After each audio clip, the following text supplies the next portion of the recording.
Selamat datang. Hari ini kita ada depan kita satu set bahan yang sangat menarik. Nota-nota yang anda sediakan ni, ia macam memetakan keseluruhan perjalanan matematik moden.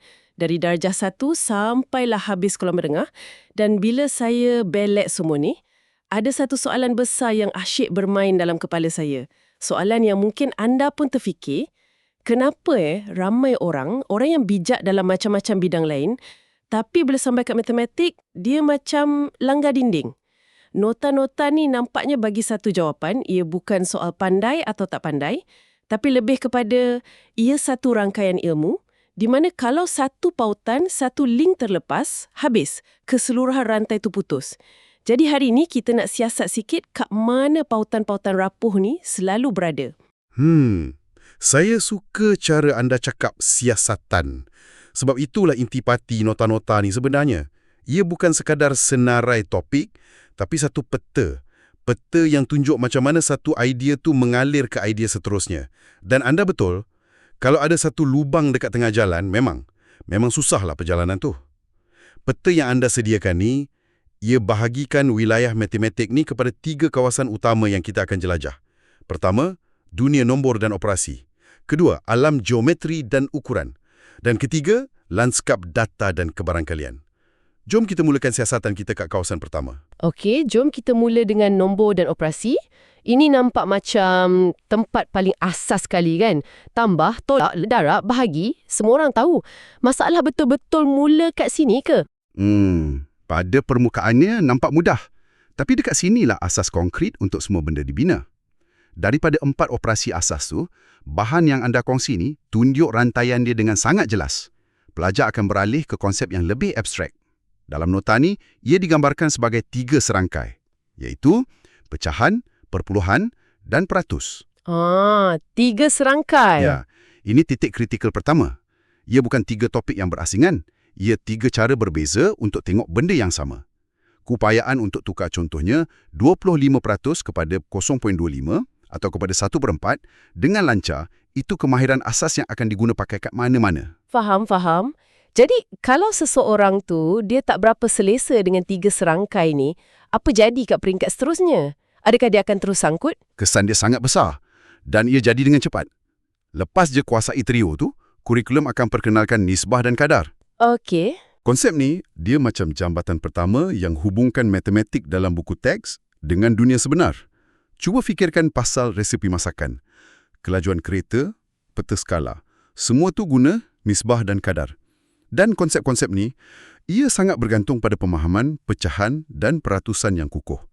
Tanpa asas tu, jambatan ni akan rasa goyah sangat. Dan dari jambatan inilah, kita masuk ke topik yang semua orang peduli. Duit. Saya nampak dalam nota ni, ada penekanan kuat pada matematik kewangan. Tepat sekali. Peralihan tu sangat logik dan disengajakan. Dekat peringkat menengah rendah, nisbah dan kadar ni diguna untuk selesaikan masalah harian. Berapa harga lepas diskaun 20%, berapa faedah mudah dari simpanan RM1,000. Ini semua aplikasi langsung peratusan. Tapi, bila pelajar masuk menengah atas, permainan dia dah lain. Konsep yang sama diguna untuk benda yang jauh lebih kompleks. Macam faedah kompaun semua tu. Betul. Faedah kompaun, bayaran ansuran kereta atau rumah, asas-asas perancangan kewangan. Dekat sinilah kita nampak dengan jelas macam mana kelemahan kecil dalam faham peratus masa sekolah rendah boleh bawa kepada kesukaran buat keputusan kewangan yang besar bila dah dewasa. Pautan yang putus tu ada kos dia. Jadi dunia nombor ni sangat bergantung pada logik abstrak. Tapi matematik juga ada sisi yang lebih visual kan? Yang kita boleh nampak dan sentuh. Ini membawa kita terus ke dunia bentuk, iaitu geometri dan ukuran. Adakah ia ada pautan rapuh dia sendiri? Sudah tentu. Satu benda yang menarik tentang struktur geometri dalam nota ni ialah perjalanannya. Dari konkret ke abstrak. Ia mula dengan sesuatu yang fizikal, bentuk 2D macam segi 4, bentuk 3D macam kubus. Pelajar belajar ukur perimeter, luas, isi padu. Semua benda yang boleh dibayangkan, boleh disentuh. Tapi lepas tu, ia beralih ke konsep yang lebih abstrak. Dan di sinilah satu lagi pautan kritikal muncul. Sudut. Anda tak boleh pegang sudut, tapi anda kena faham. Dekat sini saya nampak satu lagi, macam rantaian yang panjang. Bukan sekadar satu topik sudut, tapi satu siri anak tangga yang kena daki. Kenapa pemahaman sudut ni penting sangat? Sebab ia adalah bahasa yang geometri guna untuk terangkan hubungan antara bentuk dan garisan. Nota-nota ni pecahkan dia dengan sangat baik. Ia mula dengan sudut pada garis lurus, kemudian pengetahuan tu diguna untuk buktikan jumlah sudut dalam segitiga ialah 180 darjah. Pemahaman tentang sudut dalam poligon ni pula, ia jadi prasyarat wajib untuk faham topik seterusnya, sudut pada garis lari. Oh, yang sudut selang-seli semua tu. Ya, tanpa kuasai idea sudut selang-seli atau sudut sepadan, mustahil nak langkah lebih jauh. Dan puncak pendakian ni sebelum masuk ke peringkat yang lebih tinggi? Puncaknya ialah teorem Pythagoras. Teorem ni satu pencapaian besar dalam geometri. Dia hubungkan panjang sisi segitiga bersudut tegak. Tapi yang lebih penting, ia adalah jambatan utama yang akan bawa pelajar keluar dari geometri klasik dan masuk ke dunia trigonometri. Jadi kalau ada mana-mana anak tangga dalam perjalanan sudut ni yang goyah. Ya, dari garis lurus sampailah ke garis lari. Kalau ada yang goyah, memang untuk sampai ke puncak Pythagoras tu akan jadi sangat-sangat sukar. Rantai tu putus kat tengah jalan. Baik, sekarang kita sampai ke satu topik yang dalam nota ni dia bagi gelaran khas, jantung matematik moden. Sejujurnya bila saya baca perkataan algebra, jantung saya pun berdebar sikit. Bagi kebanyakan orang, inilah dinding konkret yang diorang langgar. Nota ni ada jelaskan tak kenapa ia begitu menakutkan? Apa yang bijak tentang bahan ni ialah cara ia tunjukkan yang algebra ni sebenarnya tak muncul tiba-tiba dengan huruf X dan Y. Ketakutan tu wujud sebab ia dilihat sebagai satu lonjakan besar ke alam abstrak. Tapi sebenarnya, benih dia dah ditanam jauh lebih awal. Dekat sekolah rendah, ia diperkenalkan secara halus melalui pola nombor dan urutan. Yang macam 2, 4, 6, 8, apa nombor seterusnya tu kan? Betul. Soalan macam tu melatih otak untuk berfikir secara algebra, mencari corak, mencari peraturan, mencari hubungan. Ia langkah pertama untuk beralih dari kira nombor kepada berfikir tentang macam mana nombor berfungsi. Okey, jadi lepas kita dah selesa dengan corak, barulah muncul watak utama dia, pemboleh ubah macam X dan Y ni. Apa sebenarnya kemahiran yang perlu dikuasai kat sini? Adakah ia cuma pasal cari nilai X? Itulah salah faham yang selalu jadi. Sebelum kita boleh selesaikan untuk X, ada satu langkah yang lebih asas, belajar untuk bercakap dalam bahasa algebra. Ini melibatkan kemahiran memanipulasi ungkapan algebra. Contohnya, 2x plus 3 dikembangkan jadi 2x plus 6, atau 5x plus 2x dipermudahkan jadi 7x. Analogi dia macam ni. Ia macam belajar tata bahasa dan kosakata sebelum anda boleh tulis karangan. Anda kena selesa susun semula ayat tanpa ubah makna dia. Kemahiran ni asas mutlak sebelum melangkah ke peringkat selesaikan persamaan linear. Dan persamaan ni, macam yang kita nampak dalam teras nombor tadi, ia tak berhenti kat situ. Ia berevolusi. Jadi lebih berkuasa tapi juga lebih mencabar. Tentu sekali.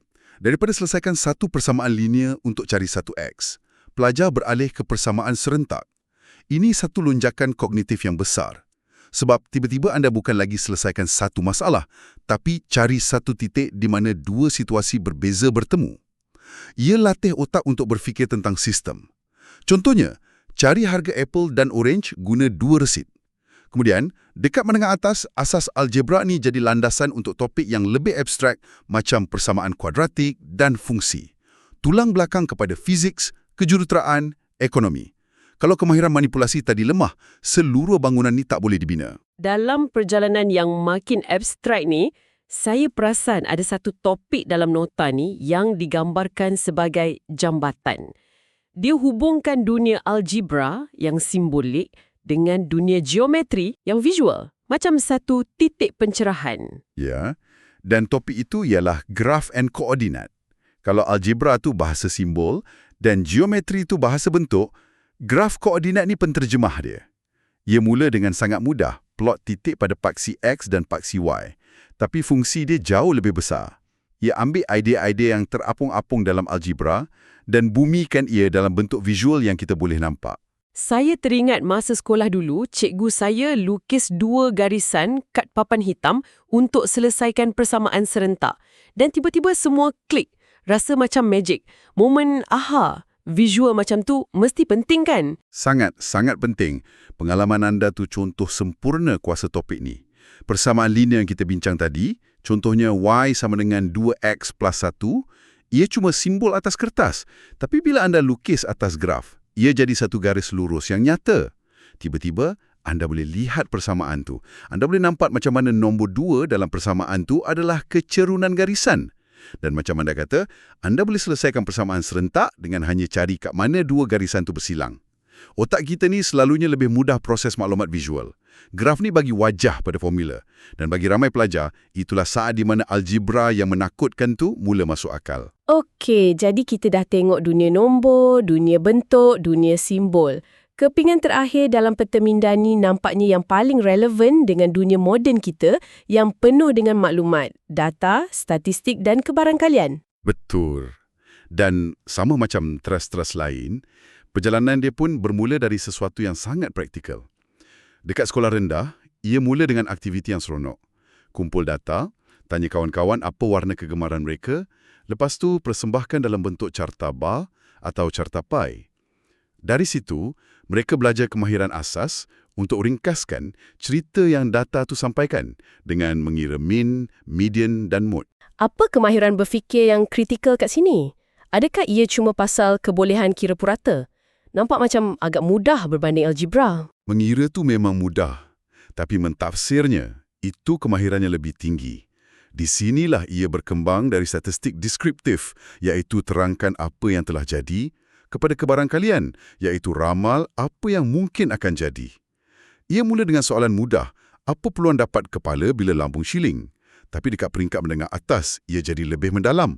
Pelajar bukan cuma belajar kira mean, tapi dia belajar untuk tanya, adakah purata ni dipengaruhi oleh outlier?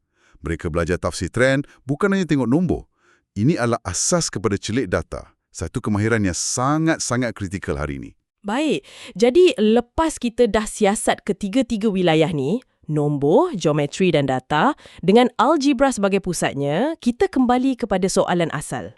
Nota-nota ni seolah-olah tunjukkan beberapa lokasi kejadian yang paling kerap, yang digelar sebagai not paling kritikal. Ini kesimpulan siasatan kita kan? Tepat. Di sinilah kita jumpa pautan rapuh yang kita cari. Ini titik-titik persimpangan di mana kalau pemahaman seseorang tu goyah, kesan domino akan dirasai di sepanjang jalan. Mari kita senaraikan beberapa yang paling utama dari bahan ni. Pertama, macam yang kita bincang, hubungan tiga penjuru antara pecahan, perpuluhan dan peratus. Ini asas segala-galanya. Dan kalau itu tak dikuasai, matematik keuangan akan jadi mustahil? Betul. Kedua, nisbah dan kadar.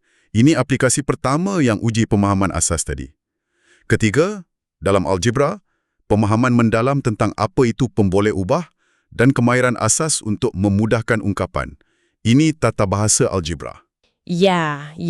Keempat, keupayaan selesaikan persamaan linear dengan cekap. Ini kemahiran teras yang akan diguna berulang kali. Kelima, dalam geometri, teorem Pythagoras, jampatan ke trigonometri. Dan akhir sekali, dalam statistik, bukan sekadar mengira, tapi faham perbezaan antara mean, median dan mode. Dan bila nak guna setiap satu. Jadi kesimpulan besarnya sangat jelas. Ia ubah cara kita tengok masalah ni. Ia bukan lagi pasal seseorang tu lemah matematik. Sebaliknya, kita boleh tanya, adakah jurang pemahaman dia jadi masa topik pecahan? Atau dia terlepas kemahiran manipulasi algebra? Ia jadi satu masalah yang boleh didiagnosis, boleh diperbaiki, bukan satu label. Seseorang tu mungkin tersekat dalam fungsi kuadratik, semata-mata sebab dia tak pernah betul-betul kuasai cara kembangkan X plus 2, X minus 1. Tepat sekali. Matematik adalah subjek yang paling kumulatif. Setiap topik adalah satu blok binaan untuk topik seterusnya. Anda tak boleh bina tingkat 10 kalau tingkat 3 pun masih belum siap. Nota-nota ni bagi kita pelan induk bangunan tersebut. Kita dah memetakan keseluruhan perjalanan matematik moden dan melihatnya bukan sebagai pulau-pulau ilmu yang terpencil, tapi sebagai satu rangkaian lebuh raya yang saling bersambung, lengkap dengan persimpangan-persimpangan kritikal. Dan struktur peteminda yang dicadangkan dalam bahan ini, dengan cabang utama untuk nombor, algebra, geometri dan statistik, ia cara yang sangat berkesan untuk anda susun semua pengetahuan ni. Ia bagi satu rangka kerja yang jelas untuk tengok kat mana letaknya setiap bahagian dalam gambaran besar. Sebagai penutup, kami nak tinggalkan anda dengan satu persoalan untuk difikirkan. Nota-nota ni telah jelaskan dengan cemerlang apa yang diajar dan bagaimana ia berhubung kait. Tapi ia timbulkan satu soalan yang lebih besar, lebih mendalam. Mengapa ia disusun begini? Fikirkan sekejap. Adakah perkembangan kurikulum ni, yang bermula dari konsep konkret macam kira blok, beralih ke idea separa konkret macam graf dan akhirnya sampai ke idea yang abstrak macam fungsi dan kalkulus, adakah ia sebenarnya cerminan kepada cara otak kita sendiri berkembang? Adakah ia meniru perjalanan semula jadi pemikiran manusia, dari zaman kanak-kanak yang bergantung pada deria kepada pemikiran orang dewasa yang mampu bergelut dengan idea-idea yang tak dapat dilihat? Fikir-fikirkan.